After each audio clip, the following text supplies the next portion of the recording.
Friends TDP నుంచి governor ఇతనే బాబు కీలక నిర్ణయం. ఈ విషయాన్ని తెలియాలంటే కనుక ఆ వీడియో మీరు కంప్లీట్‌గా చూడండి. అప్పుడే మీకు కంప్లీట్ ఇన్ఫర్మేషన్ ఏంటో అర్థమవుతుంది. అదేవిధంగా చాలామంది వీడియో చూస్తున్నారు కానీ లైక్ అని కామెంట్ చేయట్లేదు. దయచేసి లైక్ అని కామెంట్ చేయండి. లైక్ అని కామెంట్ చేయడం వల్ల ఈ ఇన్ఫర్మేషన్ మనం చాలామందికి తెలియజేసే అవుతాం. అదేవిధంగా చాలామంది వీడియో చూస్తున్నారు కానీ సబ్స్క్రైబ్ చేసుకోవడం మాత్రం మర్చిపోతున్నారు.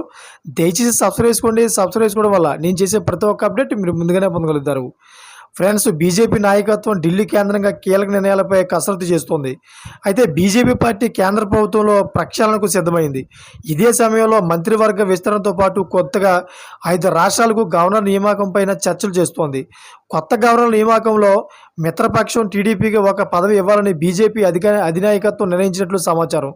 అయితే ఈ మేరకు టీడీపీ నుంచి ఎవరికి అవకాశం దక్కుతుంది, చంద్రబాబు చాయిస్ ఎవరనే చర్చ పార్టీలో మొదలైంది. 2 పేర్లు టీడీపీ నుంచి ఈ పదవి కోసం ప్రముఖంగా వినిపిస్తున్నాయి. గతంలో ఇచ్చి అమలు చేయని హామీ ఇప్పుడు పూర్తి చేసేందుకు బీజేపీ నాయకత్వం నిర్ణయం తీసుకుంది. అందులో భాగంగా త్వరలో జరిగే గవర్నర్ నియామకంలో మిత్రపక్షం టీడీపీకి ఒక పదవిని ఇవ్వాలని నిర్ణయించినట్టు తెలుస్తోంది. కేంద్ర మంత్రివర్గంలో టీడీపీ నుంచి 2కి అవకాశం దక్కుతుంది.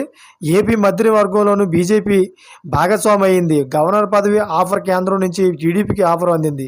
టీడీపీ నుంచి పేరు సూచించాలని చంద్రబాబును కోరినట్లు సమాచారం.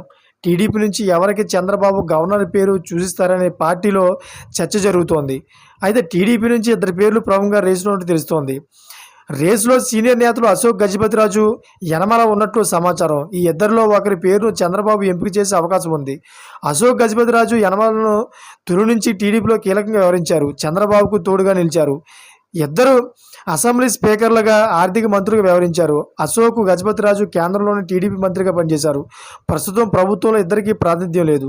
ఇద్దరి కుమార్తెలు టీడీపీ ఎమ్మెల్యేగా గెలుపొందారు. ఈ మధ్యనే యనమల మండలి సభ్యుడిగా పదవి విరమణ చేశారు. అయితే ఇద్దరిలో ఎవరికో ఒకరికి ఇచ్చే అవకాశం ఉందని కీలక వర్గాలు అయితే చర్చించుకుంటున్నాయి. చూసారు ఫ్రెండ్స్, లేటెస్ట్ అప్డేట్స్ కోసం ఛానల్ సబ్స్క్రైబ్ చేసుకోండి. Thank for watching friends.